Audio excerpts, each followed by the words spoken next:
Hi folks, quick little instructional video on the weapon called the Kabuto-wari. Last night in class I pulled one out and showed some stuff to the students that I have and thought I'd put this together for them. Then I decided, okay, let's make this public to the world. This is going to go into the history and some of the basics of how it's used, very basics. It's not meant to instruct anybody, just kind of like lay the foundation for when you actually can get some hands-on instruction with a real instructor, because this type of thing, really don't try to learn on your own. Trust me on this.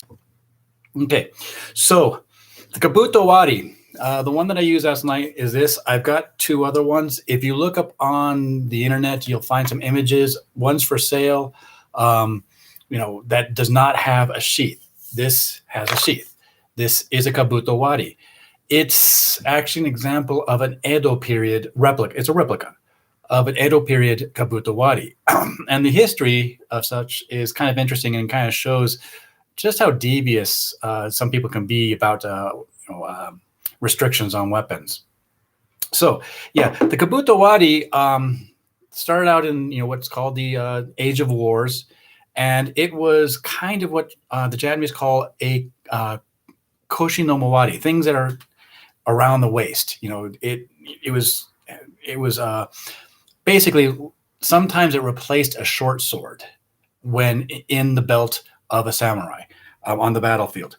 And there are ways of using this in conjunction with another sword, and I'm not going to go into that. But yeah, so this was one of the things that they might use in close combat, when things got, like halitosis range, as I like to call it. But in about the early 1600s, Battle of Sekigahara, where the Toyotomi forces were defeated, was October, the 10th month of 1600. 1603, Tokugawa Ieyasu was named the last, the head of the shogun, and started the third and last shogunate.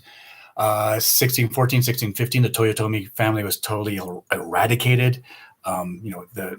They were defeated, in 1600, but in 1650, the bloodline was as dead as, like the Solo, the Skywalker, and the Amidala line in the last movie from, Star Wars. Thank you, Disney. But yeah, and then after that, there was peasant revolts, but it was mainly peaceful. And the hold that the government, the samurai had over the people was almost total. At this point, weapons were, well, some people say forbidden, but as with Japanese stuff, Japanese history, there's complications and nuances, okay? So there were loopholes and things like that, and that's what I'm going to get into. One of the things that became popular as a self-defense weapon during the Edo period for civilians, for non-samurai, was a Kabutowari. And I'm going to say that, this right now, I was showing this last night, and really, when you're dealing with weapons like this, 95% plus of the techniques is basically just thumping the other guy with it. Boom, boom, boom. Nothing, you got nothing fancy, taking the sword and all that. You'll notice that this one, the hook is almost vestigial. It's not really even worth it. There's other versions that you'll find online that basically have a big hook that can actually do something, if that's a purpose. But again, 95%, especially in a self-defense situation, is just going to be thumping the other person. Notice the way that it's built.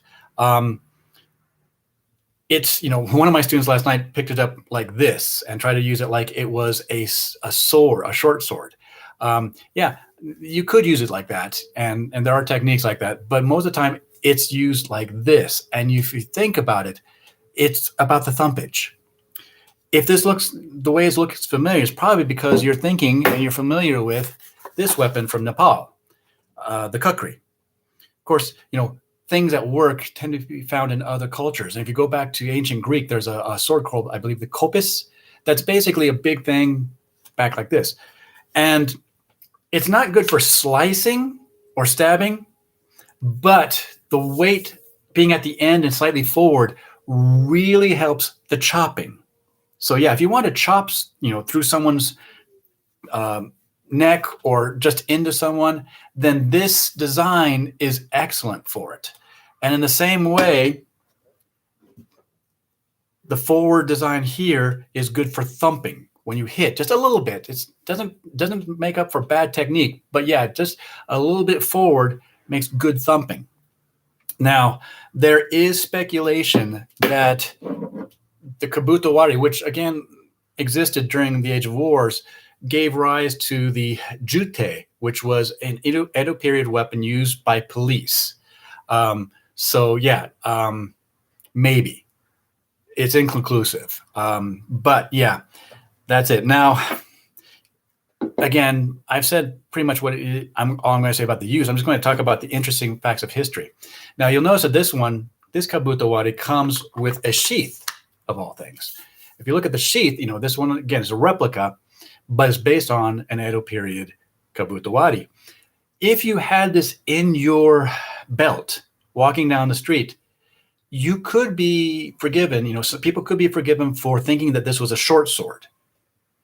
And this is interesting. As I said, there was weapon bans back in the Edo period, but there were exceptions. Someone going on a trip, peasant going on a trip, could apply to be issued a short sword, to be allowed to carry a short sword. There was also things like, some samurai were physicians. And even though they, had to put their sword aside when they went into buildings, they always had to carry around a short sword. Being doctors, they really didn't want to emphasize the fact that they had a killing instrument on them. So you find these interesting saya, scabbards from the period where, yeah, if you really think about it, okay, that's a short sword, but they're not meant to look like a lethal weapon. And this kind of is in the realm of some of those that I've seen pictures of and in the museums. So think of it like this. Okay, so there was no restrictions really during most of the time against people carrying Kabuto-wari. So for self-defense, they could carry around Kabuto-wari, and they could make it clear that it was a Kabuto-wari and not a sword. But if you think that fake Rolexes and fake Gucci bags are a thing, are only part of the modern era, no. Throughout history, every culture, somebody is trying to look more like another class. So somebody walking down the street with this. Was it a sword or is it a Kabuto-wari? And and also, aside from the whole status thing, is he carrying around a big stick, which is okay, that's respectable, or is he carrying around a short sword because he's on a trip? And that's brings the level of lethality even more. It's kind of like, don't mess with me. So yeah, so you'll see these. I mean, I've actually got 3 Kabuto-wari. Can't find the other 2. Well, I'll find them eventually. One of them is the one that is just metal, and it's just meant to stick in the belt of a suit of armor, no scabbard. And the other 2, including this one, have a scabbard. And yeah, so it's not an important thing, but it is an interesting little insight into both human condition and the Edo period. So that's it about the Kabuto-wari. Again, 90%, 95 plus is just hitting the other person with it. And there are skills about hitting the other person with it. And I'm not going to show it. But if you get a chance to, be around instruction for this, I hope this helps lay the groundwork a little bit more. Thank you and take care.